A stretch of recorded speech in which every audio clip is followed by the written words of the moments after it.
हरे कृष्णा, राधे राधे। स्वागत करते हैं आपका हमारे इस YouTube चैनल पर। आप सभी का दिन शुभ रहे। आप सभी को हरतालिका तीज की ढेर सारी शुभकामनाएं।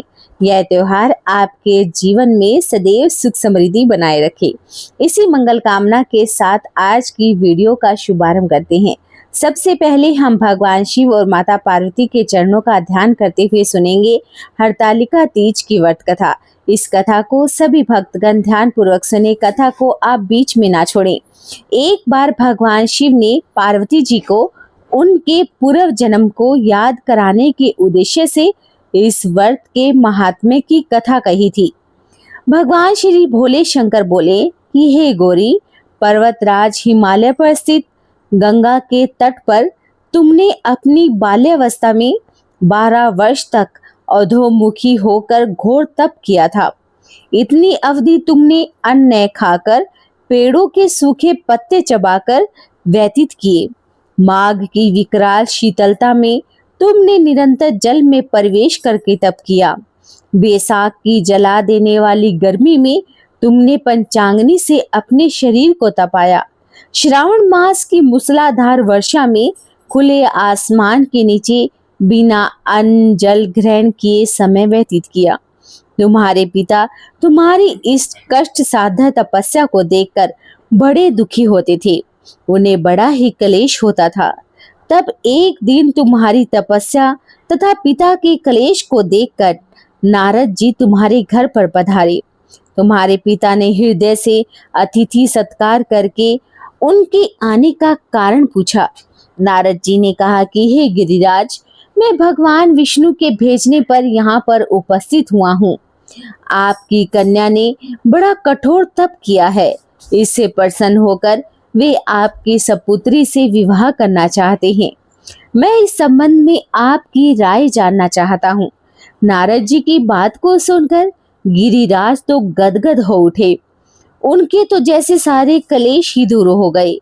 प्रसन्नचित होकर बोले कि हे श्रीमान, यदि समय भगवान विष्णु मेरी कन्या का वरण करना चाहते हैं तो भला मुझे इसमें क्या आपत्ति हो सकती है। वे तो साक्षात ब्रह्मा है। हे महेश्वरी, यह तो हर पिता की इच्छा होती है कि उसकी पुत्री सुख संपदा से युक्त पति के घर की लक्ष्मी बनकर रहे। पिता की सार्थकता तो इसी में ही है कि पति के घर जाकर उसकी पुत्री पिता के घर से ज्यादा सुखी रहे। तुम्हारे पिता की स्वीकृति को पाकर नारद जी भगवान विष्णु के पास पहुंचे और उनसे तुम्हारे ब्याह के निश्चित होने का संदेश सुनाया। मगर इस विवाह संबंध की बातें जब तुम्हारे कानों में पड़ी तो तुम्हारे दुख का तो कोई ठिकाना ही ना रहा। तुम्हारी एक सखी ने तुम्हारी इस मानसिक दशा को समझ लिया और उसने तुमसे इसका कारण जानना चाहा। जब तुमने बताया कि मैंने सच्चे हृदय से भगवान शिव का वरण किया है, किंतु मेरे पिता ने मेरा विवाह भगवान विष्णु के साथ निश्चित कर दिया है, मैं तो विचित्र धर्म संकट में हूँ।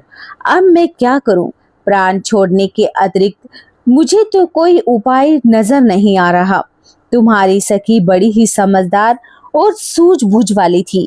उसने कहा कि हे सखी, प्राण त्यागने का तो इसमें कोई कारण ही नहीं है। संकट के मौके पर तो धैर्य से ही काम लेना चाहिए। नारी के जीवन की सार्थकता तो इसी में ही है कि पति रूप में हृदय से एक बार जिसे स्वीकार कर लिया, जीवन भर उसी से निर्वाह करे। सच्ची आस्था और एक निष्ठा के समक्ष तो ईश्वर को भी समर्पण करना पड़ता है। तुम्हें घनघोर जंगल में मैं ले चलती हूँ, जो साधना स्थली भी हो और तुम्हारे पिता तुम्हें खोज भी ना पाए। वहां तुम साधना में लीन हो जाना। मुझे विश्वास है कि ईश्वर अवश्य ही तुम्हारी सहायता करेंगे। तुमने ऐसा ही किया। तुम्हारे पिता तुम्हें घर पर न पाकर बड़े दुखी और चिंतित हुए। वे सोचने लगे कि तुम कहाँ चली गई। मैं भगवान विष्णु से उसका विवाह करने का प्रण ले चुका हूँ।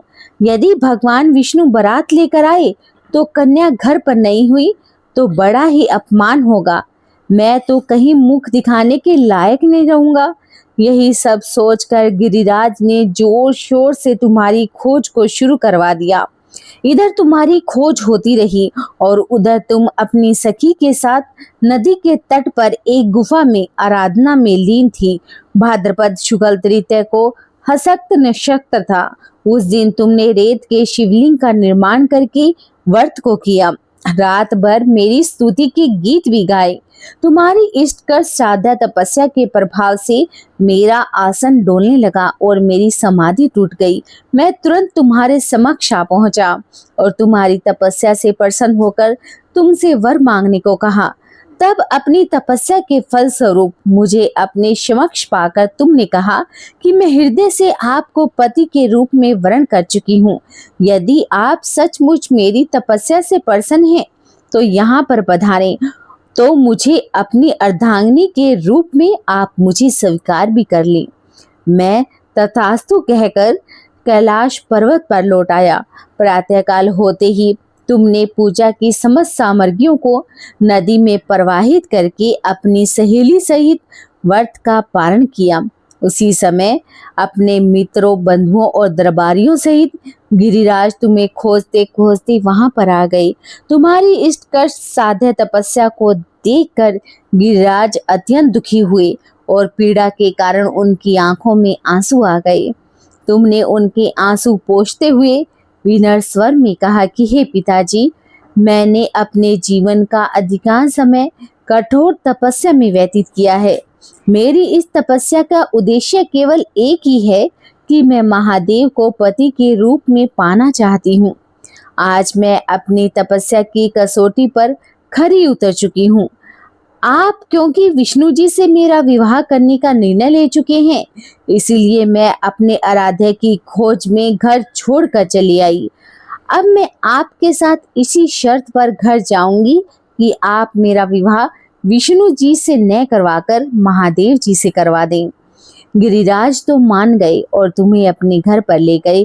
कुछ समय के पश्चात शास्त्रों विधि विधान पूर्वक उन्होंने हम दोनों को विवाह के सूत्र में बांध दिया। हे पार्वती, भाद्रपद की शुक्ल तृतीया को तुमने मेरी आराधना करके जो व्रत किया था, उसी के फल स्वरूप मेरा तुमसे विवाह हो सका। इसका महत्व यह है कि इस व्रत को करने वाली कुंवारी कन्याओं को भी मनवांछित फल प्राप्त होता है। इसलिए सौभाग्य की इच्छा रखने वाली प्रत्येक युवती को यह व्रत पूरी एक निष्ठा और साधना के साथ करना चाहिए। जो स्त्री इस व्रत को पूरे विधि विधान के साथ करती हैं, भगवान शिव उनकी सदैव मनोकामना पूर्ण करते हैं। तो इसी मंगल कामना के साथ बोलिए भगवान शिव की जय हो, बोलिए माता पार्वती की जय हो। अगर आपको हमारे इस YouTube चैनल की एक कथा पसंद आई हो तो चैनल को आप सब्सक्राइब करना बिल्कुल भी ना भूलें। वीडियो को लाइक और शेयर ज़रूर कर दें। आपसे हाथ जोड़कर प्रार्थना है कि कमेंट में ज़रूर लिखें जय हो भगवान शिव की, जय हो माता पार्वती की। माता पार्वती और भगवान शिव आपकी समस्त मनोकामनाओं को पूर्ण करे, आपका जीवन सदैव सुखमय बना रहे। इसी मंगल कामना के साथ आज की वीडियो को समाप्त करते हैं। हरे कृष्णा, राधे राधे।